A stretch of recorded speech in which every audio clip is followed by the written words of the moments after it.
Көңілдес. Бірінші бөлім. Ата-анадан жылу көрмеген Райхан өз бетімен есейді. Үйдің үлкені болса да, бауырларының сый құрмет күткенде, көргенде емес. Қалыпты жағдайға балап, қатарынан қалмай тіршілігін кеше берді. Іштей арманшыл қыз, есейгенде бәрінің өзгереріне сенді. Үлкен өмірді аңсады. Уақыт зырға тоқтасын ба, кідіруге мұрша берместен, сол күні туып, оқуға түсті. Қалғанына емес, үй ішінің шешімімен дәрігерлікке тапсырды. Келіспеске амалы да жоқ, тиесілі балды жинай алмай, 11 жылдық білімінің нәтижесін көрсете алмады. Ата-анасы ақылы оқытуға бекінді. Жан дүниесінен бөлек әлемге еріксіз енген Райхан іштей қынжылды. Таңертең аяғын сылтып басып, оқу уақыты біткенде терең демін алып, үйіне оралатын еді. Үлкен адам болам, өз қалауымша өмір сүрем деген Райханның арманы аяқ асты қалғандай еді. Отбасында жеку мен зеку көріп өскендіктен, институт қабырғасында өзгелерден өзін төмен санап, жуыспауды әдет қылған. Маңайына қатарластары жақындаса, келеке етіп, мысқылдардай алыстан қаша жөнеледі. Әйтсе де ортасына күн өткен сайын үйреніп, сырлас құрбы таба бастады. Студенттік шағы бір сыдырғы орташа өтті. Оқу уақыты жақындағанда ата-анасынан ауыр сөздер естіп, көңілі құлазып, кейде бұл өмірге келгеніне өкінетіні де барды. Оларды да түсінеді. Барлығын өзінен кейін де өскелең іні бауырлары бар. Барлығын жеткізу оңай емес. Осылайша көз алдынан зу етіп, 4 жыл уақыты сырғып өте шықты. Дипломмен жұмыс жасамасын сезеді. Себебі іштей қарсы бітірді. Мардымды білім ала алмады. Үйренері аз болды. Ақыры желі арқылы сөйлесіп жүрген, өзінен 5 жасқа үлкен жігітпен қыз жігіт болып жүруге келісті. Өзге қалада жұмыс жасаса да, Райханды көруге жиі келуді шығарған. Бір-екі рет анасы біліп қойып, оңбай сөз естігені де бар. Ақыры бұлай ұзақ тығыла алмасын біліп, ашық кетуге шешім қабылдады. Ата-анасына ескертуге батылы жетпей, өз шешімімен кетуге жиналып, жолға шықты. Күні бойы жол жүріп, үлкен қалаға аялдады. Жол бойы Мұрат екеуінің болашақ өмірлері жайлы армандап, қиялға берілді. Өз үйлері шағын, таза, балалары асыр салып ойнап жатыр. Екеуі қылықтарына тоймай, бақытты жүзбен езу тартысуда. Ех шіркін, расымен осындай өмірге аяқ басып келемін бе, мен отбасым үшін бәрін жасауға дайынмын. Алла қолдаса, бәріне жетерміз деп, толқып барып демін ішіне жұтты. Сол сәттер жолаушыларға діттеген жерлеріне жеткендігін, кезекпен түсулері жайлы хабарлады. Бұл өзге қалаға болғандықтан жүректе албыртқан сезім де бар. Расында мұндай адамға барғанына сене алар емес. Іштей тағдырына алаңдайды. Күмәні де жоқ емес. Аялдамаға жақындап, Мұратты күтіп біраз отырды. Телефонына қоңырау шалып еді, көтермеді. Ауылынан шыққанның белгісіз сезімнің жетегінде келгендіктен тіптен алаңдай бастады. Жол сөмкесін алып, жолды жағалай жүре берді. Байыз тауып отыра алмайтынын түсінді. Сол сәтте телефоннан шырылдап, бөтен жігіттің даусы естілді. Райхан, сен қайдасың? Біз сені вокзалдың алдында күтіп тұрмыз. Кешіріңіз, сіз кім боласыз? Ой, кешірерсің, өзімді таныстырмаппын ғой. Біз Мұраттың достарымыз. Сені күтіп алуды тапсырған. Айып етпесең, кеш келдік. Алдына шық, көлікпен жүрміз, жеткізіп саламыз деді. Іштей неше түрлі ойда болса да, бұл қалада танысы болмағандықтан амалсыз келісті.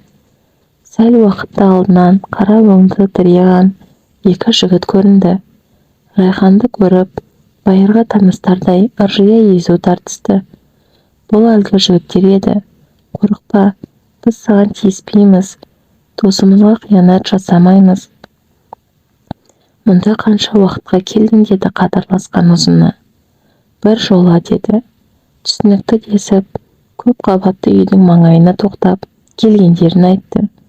Қолына кілт ұсынып, Мұраттың жалдап тұратын пәтер екенін, өзі жұмысын аяқтап келетінін ескертіп, жөндеріне кете барды.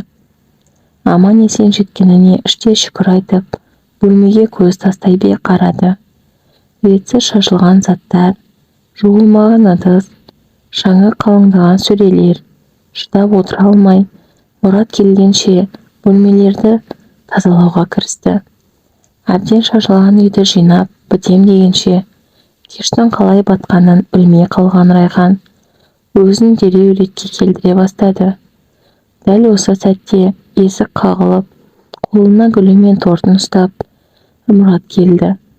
Өз көзіне өзі сене алмаған Райхан қуаныштан Мұратты қапсарыса құша жөнелді. Ынтыға қауышқан ғашықтар бақытты еді. Райхан үшін бұл ғажап сәт еш бітпесе, тіпті уақыт шіркінді тоқтатып қойса деп тіледі. Осылайша ойда жоқта отбасылық өмірінің басталып кеткенін аңғармай да қалды. Ата-анасына күйеуге шыққанын телефонмен ескертіп, жөн жоралғыларды кейінге қалдырғандарын ескертті. Әке-шешесінің дүркіретіп шығарып саларға жайы жоқ еді. Іздеп қоймады дек, анасының бағын баянды болсын, орта жолдан айнып келме, қабылдамаймын дегені бар. Күндер солап Райхан қатарынан екі қызды болды. Қос қолын шағымен күйеуінің табысын жеткізіп, барға қанағат етумен, әр күніне шүкірін айтып, өмірі зырғып өтіп жатты. Әйтсе де, күйеуінің соңғы кездері мінез құлқы өзгеріп, салқындық көрсетуде, тіпті табысын да көрсетпеуді шығарған. Жүрісі сұйылып, үйге барар жолы да серей бастады. Кейде апталап келмей де қалады. Әйеліне жұмыста шаруа көп, басыңды қатырма, не істеп не қоярымды өзім білем деп, түрсе қоя беретін еді.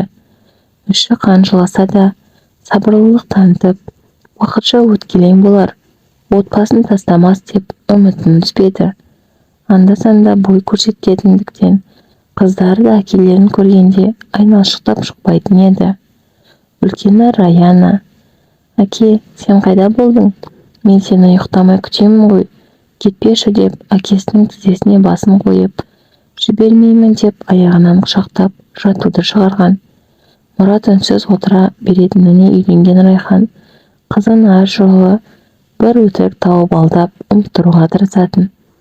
Әдеттегі күндердің бірінде үйін тарсылдата ұрған дауыстан шошып оянды. Таңғы сағат 8-дер шамасы. Үйдің қожайыны зәрлі дауыспен келіп, кешке дейін үйді босатуларын, екінші айының төлемақысы төленбегенін, әркез жалына алудан шаршағанын, ертеңнен бастап басқа жандарға беретінін айтып шығып кетті. Не болғанын түсінбей аң-таң күйге түскен Райхан дереу күйеуіне қоңырау шала бастады. Көтермейтінін іші сезсе де, қайта-қайта звондады. Ақыры сөндірулі деген үнді естіп, салысуға кетті. Түннің бір уағында келетін күйеуі бұл жолы күте алмасы белгілі. Күні бойы заттарын жинап, екі қызын алып вокзалға барды. Іштегі үміті сөнбей, телефонымен вокзал есігіне телмірумен түннің жарымына жетті. Екі қызының аштықтан әлдері кетіп, мазалары қашып, еріксіз көздері ілінді. Өзінің де қауқары таусыла, құр сөздері кетіп отыр. Қайда барарын еш білмейді. Артқы орындыққа шалқая бергені сол еді. Құлағындағы сырғасы сарт ете темірге ілінді. Дереу кезінде анасы таққан алтынды өткізуді ойлады. Жанында отырған орта жастағы әйелге ұсынып еді. Қолындағы барына ала қойды. Балалары үшін бұдан басқа амалы жоғын түсініп, төркініне соңғы рейспен жол тартты. Таңғы жоқ жеткен Райханды ата-анасы жылы қабылдай қоймады. Көрген бойда: «Сені кім шақырды?» Бізге шіріген жұмыртқасың, неге келдің? Жөніңе кет деп байыбына бармастан айқайға баса жөнелді. Екі қызы да қатты дауыстан қорқа, анасының артына тығыла берді. Осылай боларын біліп едік. Ақыры міне қара бет қылдың. Бәріне өзің кінәлісің. Шық үйден деп жұлқылап, итеріп жатқанында көрші келіп қалып, әке шешесін ұстап қалды. Сабырға шақырып, дәл қазір тірідей өлімге итеріп тұрғандарын ескертті. Осылайша тіл табыса алмаса да, төркінінде қалу мүмкіндігіне ие болды. Дегенмен бар уайымын ішіне жасырып, жұтынып қала берді. Келгеніне ай өтсе де, күйеуінен еш хабар болмады. Отбасылық жолдастарымен хабарласып, баласы бар, жасы үлкендеу келіншекпен некелескенін естіді. Сол әйелдің дүкенін қолға алған көрмеді. Қысқасы, Райханды ойларға уақыты да, ниеті де жоқ. Бірер күннен соң енесі келіп, екі баланы асырай алмайтынын, заңды түрде бас тартуын, өз атына жаздыратынын айтып ескертіп кетті. Ата-анасы қуана келісуін, өз қаны өлтірмейтінін, үлкен мүмкіндік екенін айтумен миын жей бастады. Енесі мен ата-анасының келісіп қалып, қыздарын бергелі жатқанын құлағы шалып, бұл жерден кету керегін түсінді. Өткен жолдағыдай бұл жолы да барар жері жоқ еді. Бар білері, балалары жанында болмаса, өмірдің мәні жоғын түсінеді. Ана жүрегі бұған төзе алмасы анық. Өмірдің қатыгездігіне бойы үйренген Райхан екі құлынын алып, елдің аяғы жаттау дегенді күтіп, түннің ортасы үйден шығып кетті. Тағдырларын жаратушыға тапсырып, қос аяғының дыбысымен сылтып басып келеді. Қыздарының жүзіне қараған сайын жүрегі езіледі, және сыздайды. Қорғаны жоқ үшеудің бұл қадамдарының қайда апарары белгісіз еді. Белгісіз бағытта келе жатқан бұлардың түннің жарымына ешкім байқар емес. Тек көшедегі қаңғыбас иттер мен төбедегі құстардың дауысы ғана естіледі. Сол сәтте арттарынан естілген көлік дыбысы жүрісін баяулатып, жандарына тоқтады. Елсіз жолда келе жатқан Райханның жүрегі зулап үрейі ұшты. Тілін жұтып қоюға сәл-ақ тұр. Тоқтаңыз деген дауыстан селк ете, кідірген жерінен қата қалды. Екі қыздың да дыбыс шығаруға шамалары қалмаған. Түрлері жүдеу, көздері жасқа толған үшеуді Құдай аяды ма екен? Бейтаныс жан қайда жол тартқандарын сұрай бастады. Жүзіне ақырын көз тастап қараған Райханның жүрегі орнына түсті. Кербез киінген, ұзын бойлы, қоңырқай өнді, өзімен қатар жас жігіт екен. Жүзіне мейірім бар, көмектескісі келетіндігін аңғарылып тұр. Қорқынышы сейілсе де, қолын қайтара екі қызын жетектеп алға оза берді. Бір сәт қызының бірі, анашым, біз жүре алмаймыз, мына кісімен барайықшы деп қыңқылдай бастады. Жоқ, болмайды, жүріңдер деп сілкілей жөнеліп еді. Қыздарының әлі кетіп отыра кетті. Қырсықпаңыз, балаларды ойлаңыз, жолай жөніңізді айтарсыз, көмек қолымды қайтармаңыз деді. Солай көлікке отырған күйі, тілдесуге де шамалары келмей, маужыраған үшеуі де ұйқыға кетті. Көзін ашса, қаланың шеткі аймағындағы бір сарайға орналастырыпты. Іші мұнтаздай таза, жуынатын орны, дәретханасы, ас бөлмесі барлығы бар екен. Екі қызы да ояна бастады. Не болғанын кідіріп есіне түсірді. Расында түнде бір мекенге келгені еміс есіне алды. Қалжыраған күйі қисая кеткенін біледі. Сол сәтте есіктен кешегі бейтаныс жігіт, қолында азық-түлігі бар, қыздарға алған тәттілермен кіріп келді. Жолуды көтеріп еді, дереу сарайдың іші одан әрі жылай бастады. Ұйқыларыңыз қанды ма? Бүгін де тынығып алыңыздар, мен келіп кетіп тұрармын деді нұрлана қарап. Райханның ойы сан саққа жүгіріп, расында әлемде осындай жандар бар болғаны ма? Көргенді қиындығыма көктен жіберген Тәңірдің періштесі болды ма екен деп өзін шымшып та алды.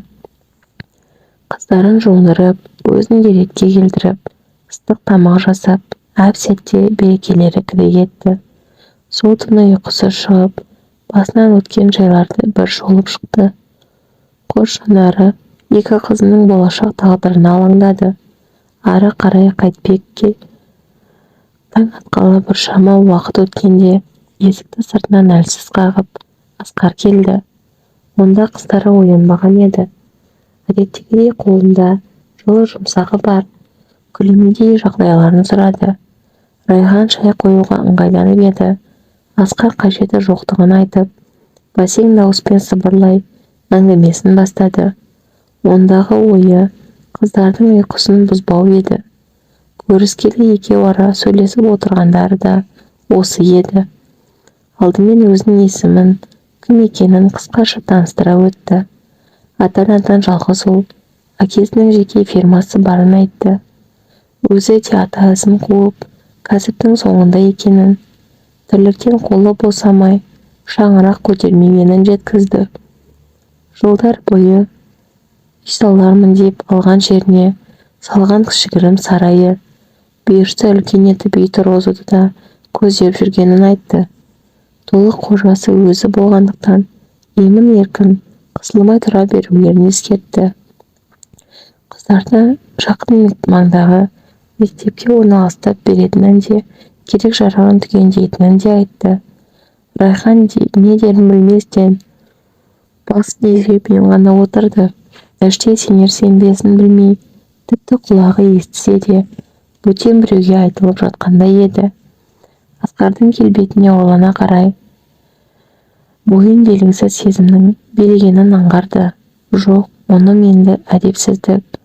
Үйленбеген жас жігітке менің керегім қанша, алла алдындағы парызым деп адал ниетімен көмек қолын созғанда, жерде тұрып көкке секірмейін деп сезімін тежеуді жөн көрді.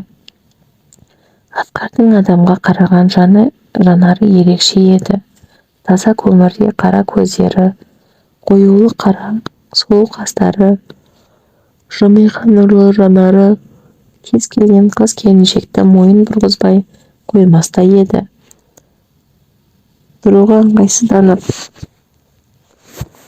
ыңғайланып тағы келетінін еш уайымсыз балаларын қарауды айтып есіктен шықты. Көлігіне жеткенше Райхан терезеден сығалай қарады. Бәріне уақыт жемші деген. Райханның өткені алыстап, жағдайы түзеліп келеді. Қыздарының уақытымен ыңғайластырып, жұмысқа да шыққан. Ауруханада ауысыммен жасайды. Асқар екеуінің арасында ыстық сезім пайда болып, бір-бірінен жасырып жүрген кездері. Баласының өзгергенін байқаған ана жүрегі артына түсіп, Райханның бар екенін білді. Ашуға мініп, дереу кетулерін бұйырды. Мұнда бір сәтте де қалдырмайтынын ескертіп, уақыт беріп кетті. Бұл жолы кет дегенге кететін беретін Райхан емес еді. Асқарға одан әрі жақындай түсіп, қонақ етуін үзбеді. Анасының келіп кеткенін айтып, мұсапыр күйге енді. Екеуінің қарым-қатынасын білгелі Асқардың анасының мазасы қашқан. Баласымен сөйлеспек болып еді, жанжалдасып қалды. Әкесіне айтпауды жөн көріп, өз бетінше әрекеттер ұйымдастыра бастады. Ісінің қате екенін біле тұра Райхан Асқар екеуінің арасында ұят деген көпірін бұзғысы келді. Өзіне деген сезімін білгелі, ішкі үміт оянып, бүгінгі күнгі бақытын ойлауға көшті. Асқардың үйдегілермен ара қатынасы нашарлағаны Райханмен қалып қоюы да шығарған. Біршама киім-кешегін де осында әкеліп, әдепкі отбасылы сияқты өмір сүре бастады.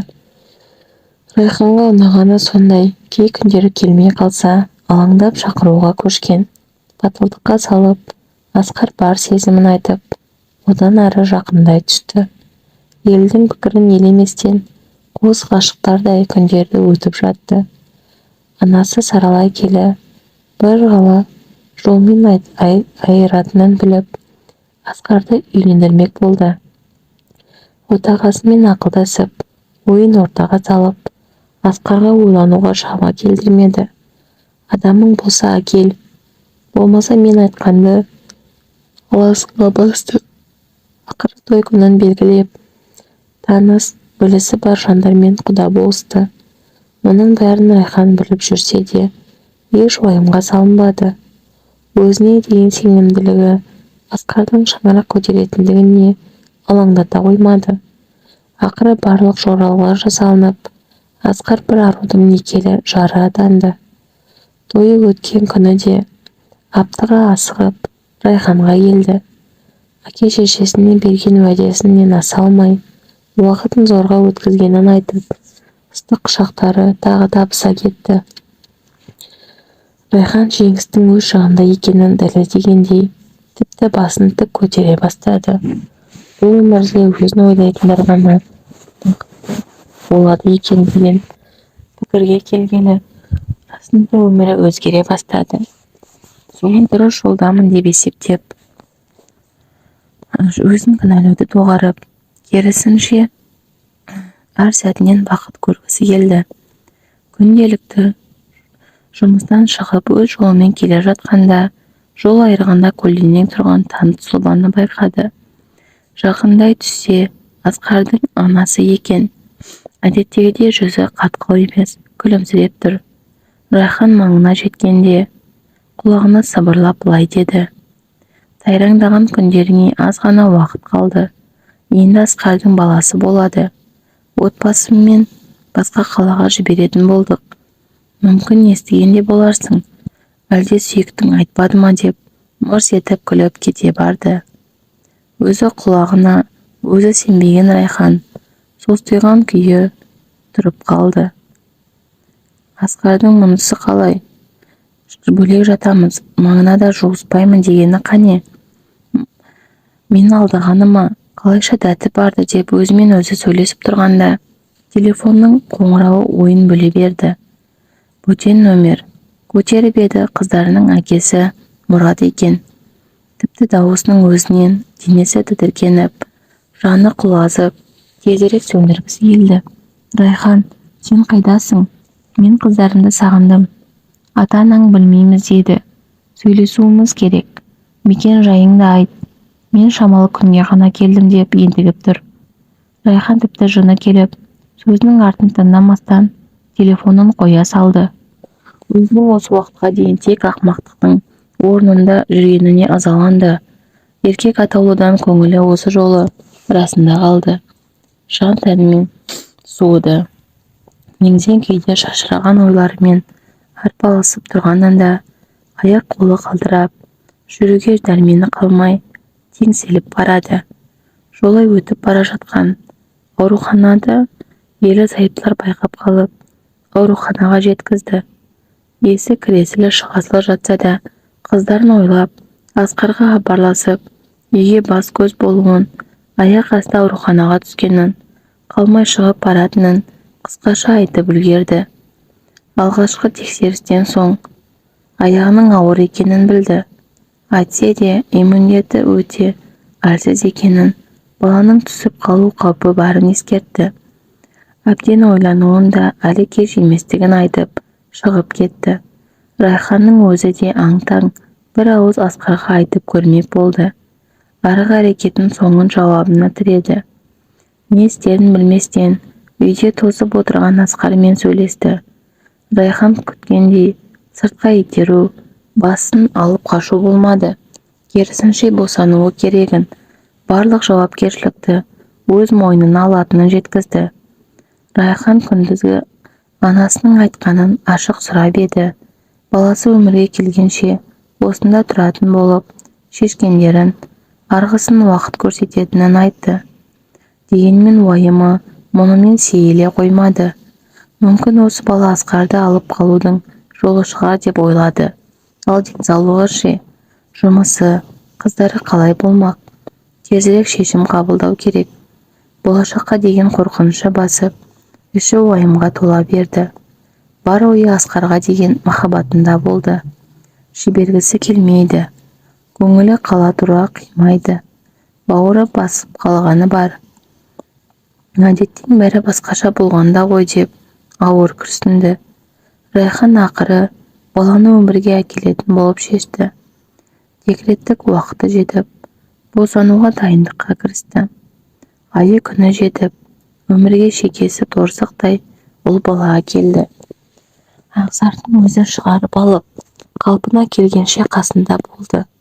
Онда өз әйелі де босанып жатқан еді. Оған анасы қарайласып жатты. Баласының өзіне ұқсағанын көріп, одан сайын іші елжіреп, төбесі көкке бір елі жеткендей жүрді. Бір күні түстің кешкі ауысқан тұсында үйіне Асқардың анасы келді. Немересі өмірге келгенін естіп, көріп кетуге ниеттенген екен. Баласын қолына алып ұзақ мейірлене қарады. Баласына үйлен, немере ескейміз дегенде, екі әйелдің қатар туып берерін білді ме екен. Ойына өткен кеткені келіп, көзіне жас алды. Нәрестенің иісі жүрегін жібітіп, көңілін босатты. Біразға жетерлік ақша тастап, былай деді: қарағым, ештеңеге қарамастан балаңды өмірге әкелген екенсің. Сен де енді ұлдың анасы болдың. Менің жайымды аздап болсын түсінерсің.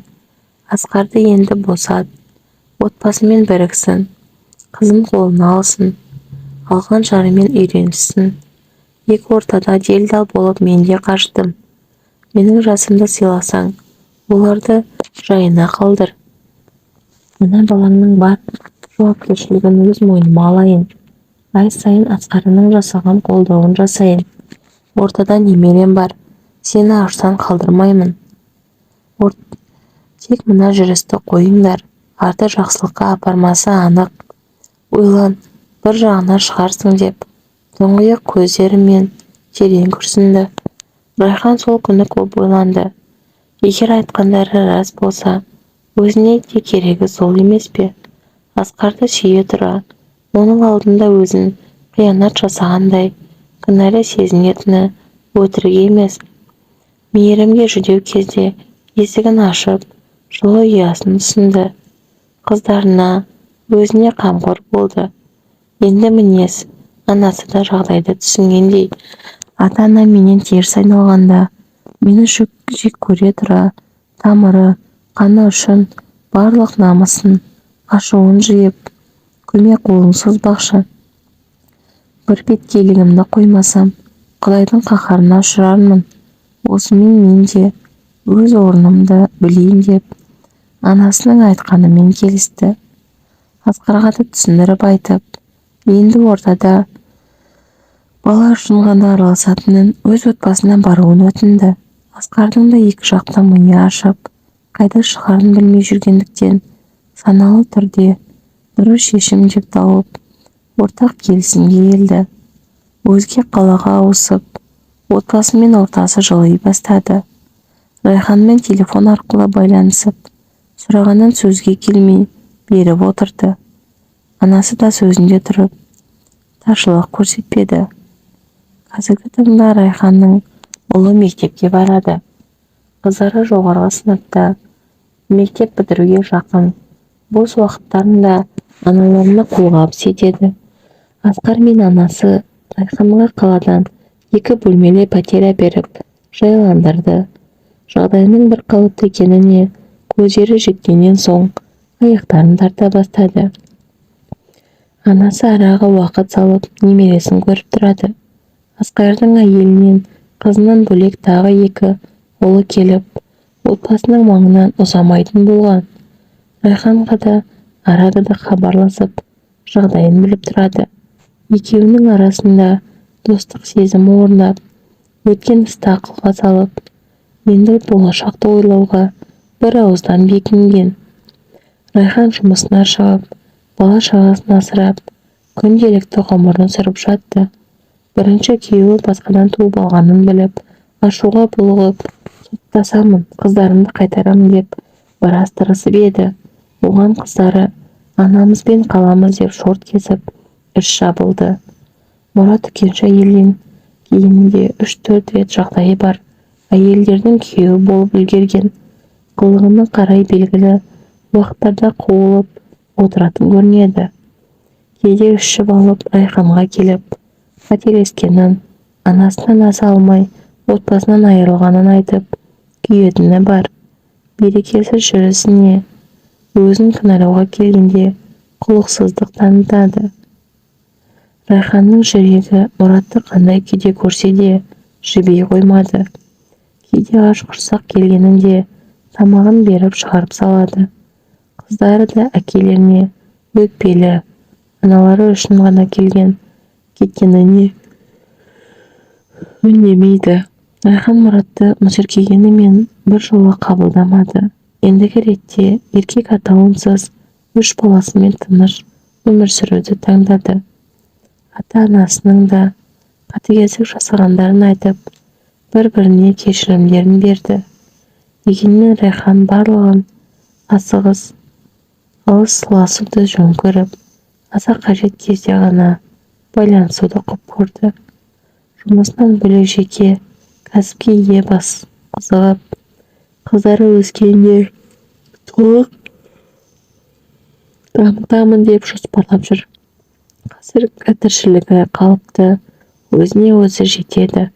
Бала шағасы толық, киімдері бүтін, санасының есейгені сондай, дана қалыпқа келгендей, өкпе реніштерін басқара алатын сабырлы, болашаққа нық қарайтын мықты әйелге айналғанын біледі. Өмірде күштілер ұтып, әлсіздердің тұтылатынына әбден көзі жеткендіктен рухын сындырмастан қорғай алды. Дегенмен ар-ожданын атамады. Жағдайға қарай әрекет ете алды. Мүмкін көзсіздікке барып, сезімнің жетегінде кеткенінде қазіргідей тыныш өмірге жете алар ма еді? Мұраттың отбасының жасағанынан кейін қанша күйреп сынса да, Асқар мен одан туған баласы өмірді одан әрі жалғаудың әдемі мүмкіндігі екенін іштей ұғынды. Асқармен ертеректе кездескенінде ең бақытты отбасы болар ма еді? Әйтсе де бұл өмір атты құпия мекен. Сіз бен біз қалағандай бола бермесі белгілі. Қандай қиындық түспесін, сабыр мен ақылға салсаңыз, түпкі ниетіңізге қарай жолыңыздың айқара ашық тұратыны хақ. Райхан осы жолда бір бетпелікті емес, жалпыға ыңғайлы жолды таңдады. Өз бақыты үшін өзгелердің бақытсыз болғанын қаламады. Ең алдымен көздегені ұрпағы үшін тиімді жол болуы керек. Солай болды да, ендігі мақсаты қыздарын оқытып, құтты орындарына қондырып, үлкен ер жеткізу керек еді. Әлі де күш қайраттың керек екенін жақсы біледі. Ең бастысы, үлкен сынақтан сүрінбей өтті, ұясын сақтай алды.